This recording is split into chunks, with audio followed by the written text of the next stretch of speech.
Legends and icons never truly die. Hey everyone, I'm Rebecca and welcome to Watch Mojo. Today we're counting down our picks for the top 20 Bruce Lee moments. We need emotional content. Try again. That means we're ranking the coolest and most memorable moments from the incredible yet tragically short life of the martial arts master Bruce Lee. These moments could come from Lee's philosophy on life, his influence on pop culture, or his works in film and television, as long as they somehow connect to Lee's larger-than-life personality. All right, let's get to the list. Number 20, Nunchaku for the win, Fist of Fury. Okay, first things first, The Big Boss was the film that helped launch Bruce Lee as a martial arts movie star. It's also known as Fists of Fury, but it shouldn't be mistaken for Fist of Fury, also known as The Chinese Connection, which was his second film. He's Bruce Lee, the master of karate, kung fu, delivering that Chinese connection. Confused yet? Don't worry. Just check out this scene from The Ladder, where Bruce shows off some insane skills with the nunchaku before busting on the villain responsible for killing his master. It's a neat and tidy summation of just how cool Lee could look on screen, and a reminder of how fun martial arts cinema can be when it's done right. Number 19, Kato vs. Mako, the Green Hornet. One not-so-little-known fact about Bruce Lee was that he gained early prominence playing the earnest sidekick Kato to Van Williams' Green Hornet character back in the late 60s. However, did you know that Lee was pitted against future Conan the Barbarian, Conan the Destroyer, and Samurai Jack-star Mako in one of the series' early episodes? I have a feeling we've met before. Not now. Let's talk. The Praying Mantis cast the Japanese Mako as a Chinese gang leader who faces off with Kato in a battle to the death. The scene is a short but sweet affair that almost works as a ballet, before Mako ends up biting the big one thanks to some well-placed blows from Bruce.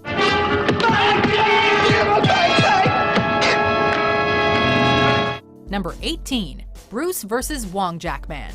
You think you can kill me? I have no desire to do so.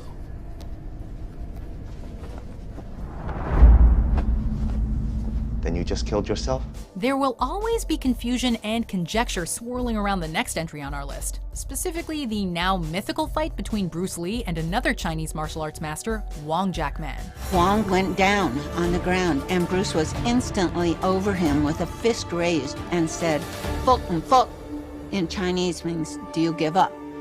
And he said yes. The contest was poorly dramatized in the 2016 film Birth of the Dragon, while today, stories fly fast and loose from those who were supposedly there about exactly what went down.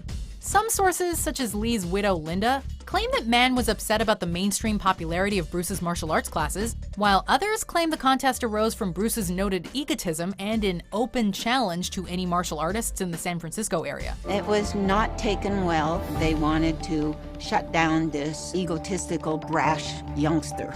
The truth, as they say, probably lies somewhere in the middle. Number 17, Hapkido a Go-Go, Game of Death.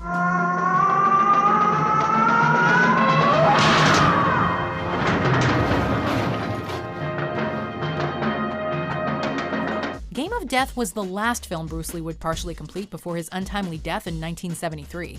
We use the word partially because the Game of Death that was released 5 years later actually only features 11 or so minutes of the footage originally shot by Lee. The feature was completed by using stand-ins, stock footage, and even cardboard cutouts to Frankenstein together a completely new story to Lee's fractured film vision.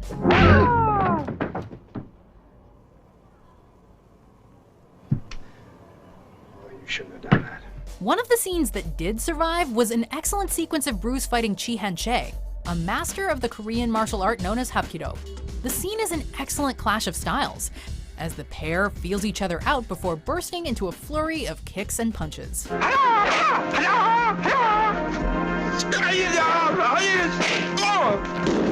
Number 16, Partner Meets Partner, Game of Death. The surviving footage shot by Bruce Lee for Game of Death is largely of the man, clad in his iconic yellow jumpsuit, ascending levels of a pagoda and facing off against a different martial arts master on every floor. We've already mentioned Chi Han-che, and our next entry is Lee's former training partner, Dan Inosanto.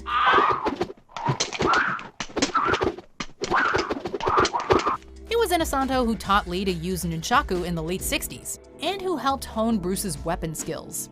All of this hard work can be seen on screen too, as the pair dukes it out with dueling nunchucks. Inosanto is intimidating as hell in the scene, yet Bruce remains confident and unimpressed as he takes Dan to task before making his way to the next level. Number 15. Bruce and Bats. Batman. One aspect of the Batman '66 television show was the window cameo, where various celebrities would appear in a window as Bats and the Boy Wonder were scaling a building. Gee whiz, Batman. Dropping in on a drugstore might have been easier.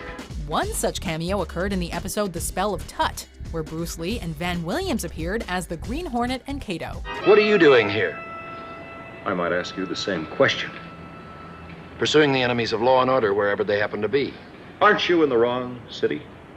On special assignment for the Daily Sentinel. You know my aide, Kato?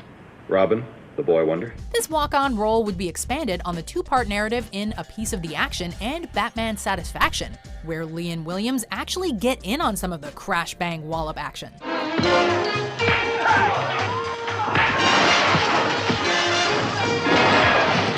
It's honestly a joy to watch the kitschy Batman fight scenes with such a legit competitor as Lee in the mix, while the combination of the Green Hornet and the Caped Crusader is a match made in geek heaven. The Green Hornet! And the Caped Crusader! Number 14. The Kato Show. The Green Hornet.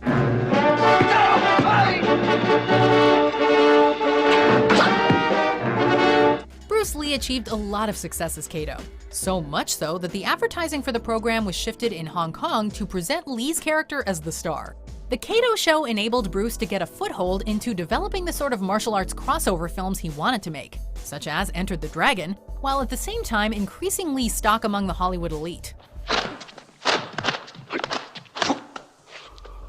Cast and crew behind the Green Hornet soon realized the popularity of what they had, and thanks to some prodding by Van Williams, eventually gave Kato more lines and screen time.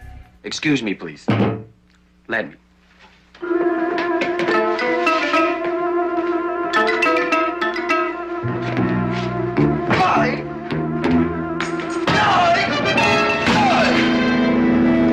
Oh, and those punches and kicks? Lee actually had to slow them down, since the cameras were blurring against Bruce's incredible speed.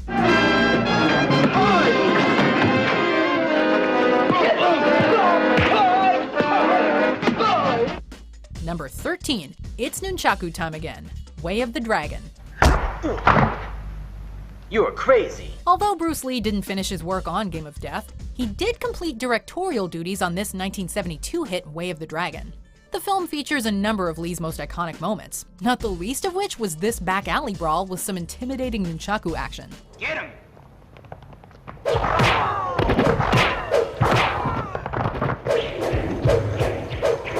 Bruce doesn't even seem to break a sweat as he beats the tar out of some thugs with a pair of nunchucks, all the while wearing a slightly bemused expression.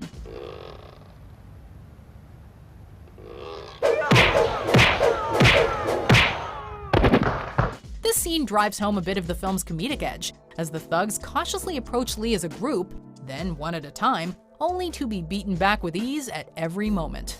Number 12. Thugs Ahoy! Enter the Dragon. I see your talents have gone beyond the mere physical level. Your skills are now at the point of spiritual insight. Enter the Dragon is probably Bruce Lee's crowning achievement as an action star. A perfect storm of sorts that helped usher in a golden age for martial arts cinema in the 1970s. From Lalo Schifrin's funky score to the cutting-edge cinematography, and of course Bruce Lee's massive screen presence, Enter the Dragon remains king of the hill.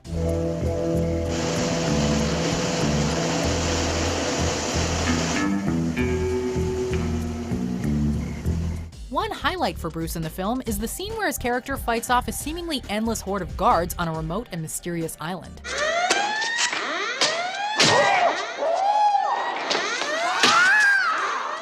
Although Bruce is captured by the villainous Han at the end of the sequence, the brutality and choreography of the scene still stands up to just about anything made today.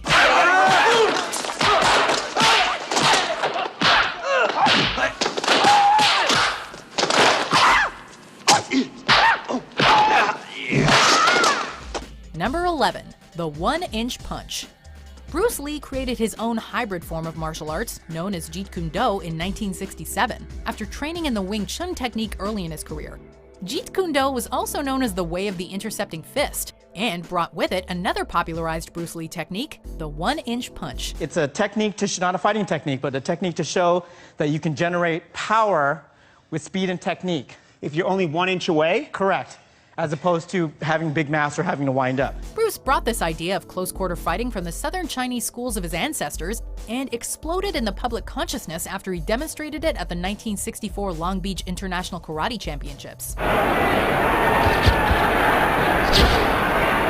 Years later, Quentin Tarantino would pay further homage to the technique in Kill Bill Volume 2, when the bride uses it to escape being buried alive.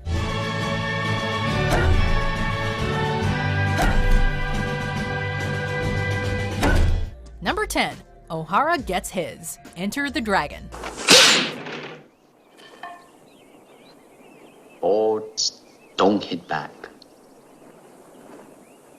Part of the fun when watching any Bruce Lee flick is knowing full well that the dragon is rarely in any actual danger. Instead, we cheer along as Bruce annihilates his opponents with relative ease, impeccable grace, and pinpoint precision. Case in point, this one-sided beating of Han's henchman O'Hara in Enter the Dragon during the Martial Arts Island tournament.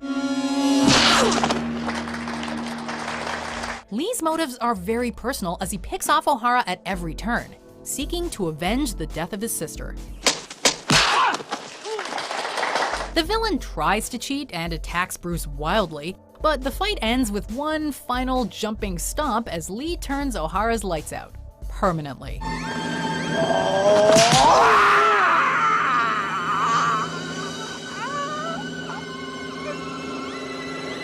Number 9. Facing Petrov. Fist of Fury. Let me take care of him. The dojo sequence in 1972's Fist of Fury was an early highlight in Bruce's enviable filmography.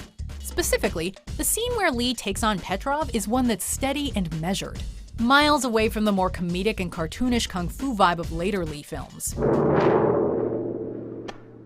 There's almost a spaghetti western vibe as the two feel each other out before engaging in battle, and Bruce actually takes a bit of a beating from Petrov. Yet through a bit of dirty play from Lee, he eventually gets the upper hand, kicking Petrov into submission and crushing his windpipe with one final blow.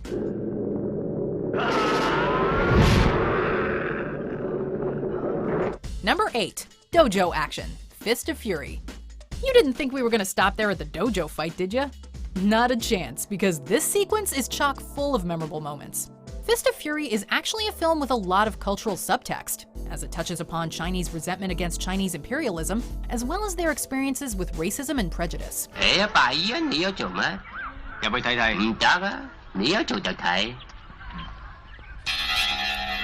This makes Bruce's assault upon the Japanese dojo all the more emotional, as his character is seeking revenge for the poisoning of his master.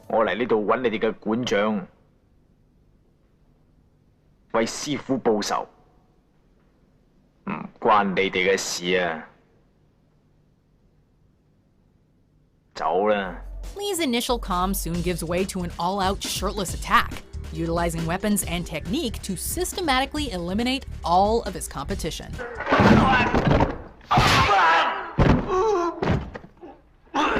Number 7. Final Battle, The Big Boss. The Big Boss was Bruce Lee's first taste of martial arts gold at the cinema, and an absolute classic of the kung fu genre. The film actually centers around Lee's character's promise not to fight, a vow he's made to his mother, and one he intends to keep. Wisdom comes with age. Nothing can be solved by fighting. I know. Don't worry about it. My mom's locket. Look, I swore on it. Unfortunately, drug smuggling ice workers, a corrupt boss, and Lee's missing cousins results in him being forced to break that vow, in order to uncover the cause of their disappearance. The final battle features Lee and the titular Big Boss in a stylish outdoor skirmish where fancy footwork and Joseph Koo's funky score is the order of the day.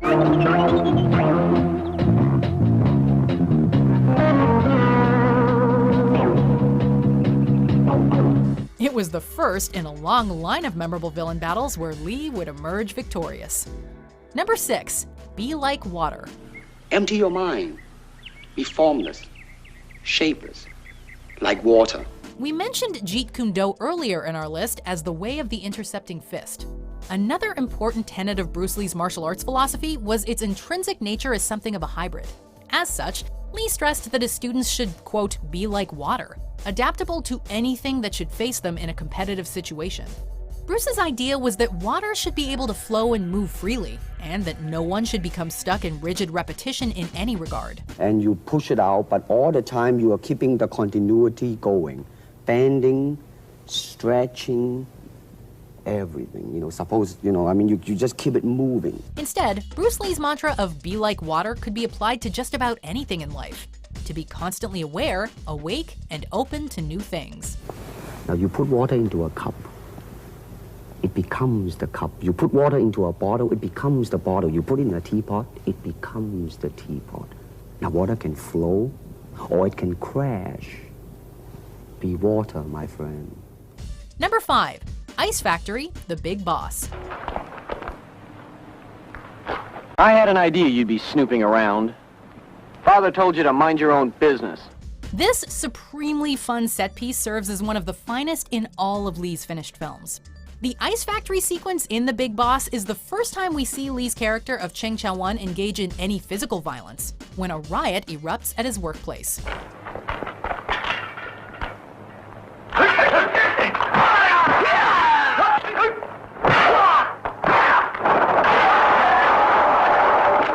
The sequence all starts when news hits of the disappearance of Cheng's cousins, after an altercation with their boss, Xiao Mi.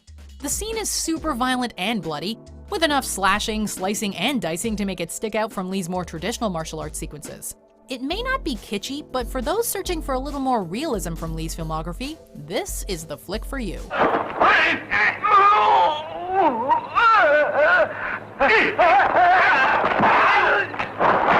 Number 4. Bruce vs. Sammo, Enter the Dragon. Enter the Dragon featured appearances from a number of notable martial artists besides the legendary Bruce Lee, including Bolo Yeung and Jackie Chan, who appeared as an extra during the guard attack in the tunnels.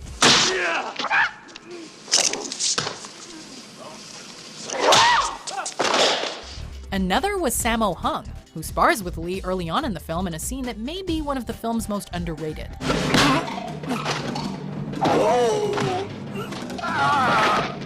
This is thanks not only to Lee's reliable performance, but also that of Hung, who's one of Hong Kong's most beloved comedy actors, choreographers, and martial artists in his own right.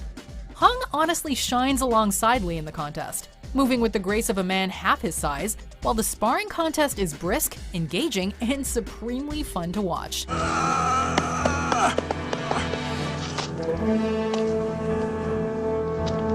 Number 3. The Giant, Game of Death. The ending to Bruce Lee's original Game of Death may not have been filmed, but at least this edited final sequence remains to remind us of what might have been. We haven't really been privy to many instances in this list where Bruce appeared as the underdog in a fight, but here we have basketball legend Kareem Abdul-Jabbar appearing as if he may have Lee's number. Abdul-Jabbar is filmed as a literal giant in the scene, towering over Lee and giving him a sound beating early on in the fight.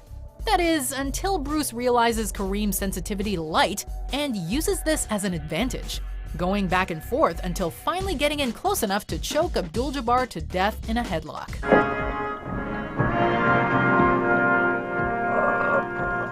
Number 2. Hall of Mirrors, Enter the Dragon.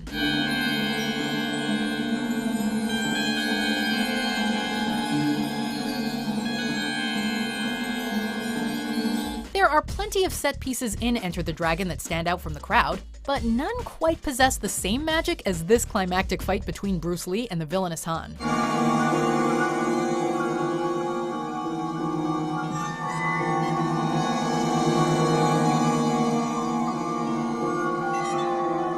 Oddly enough, this sequence wasn't in the original script, but was added in after co-producer Paul Heller paid note to mirrors in his local hotel on set in Hong Kong. You have offended my family, and you have offended the Shaolin Temple. This final battle with Han is all the more unique thanks to this decision, a stylish sequence that was profoundly influential upon scores of action movies in its wake.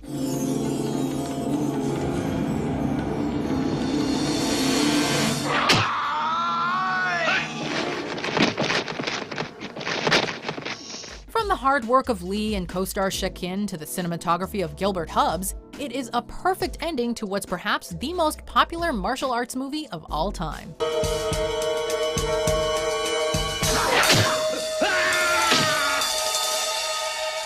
Before we continue, be sure to subscribe to our channel and ring the bell to get notified about our latest videos. You have the option to be notified for occasional videos or all of them. If you're on your phone, make sure you go into your settings and switch on notifications. Number 1. Bruce vs. Chuck, Way of the Dragon.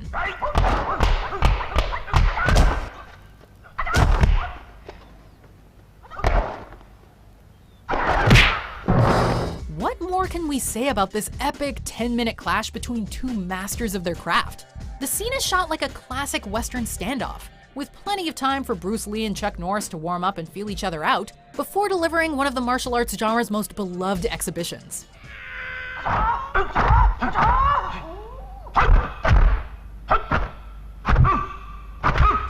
Although Lee is the victor, the battle is definitely not one-sided, with Bruce's Tang killing Norris's Colt only when the latter insists upon one final futile assault. Even then, Bruce's reaction is one of remorse and respect, not self-satisfaction. It's just one of the little moments that make this scene a highlight from the careers of both men. A true example of two titans at the height of their powers. Why are there more jokes about Chuck Norris than Bruce Lee? Because Bruce Lee is no joke. So what's your top Bruce Lee moment? Let us know in the comments, or come tell me on Twitter or Instagram at Rebecca Brayton. Be sure to like and subscribe, and of course, watch this other video.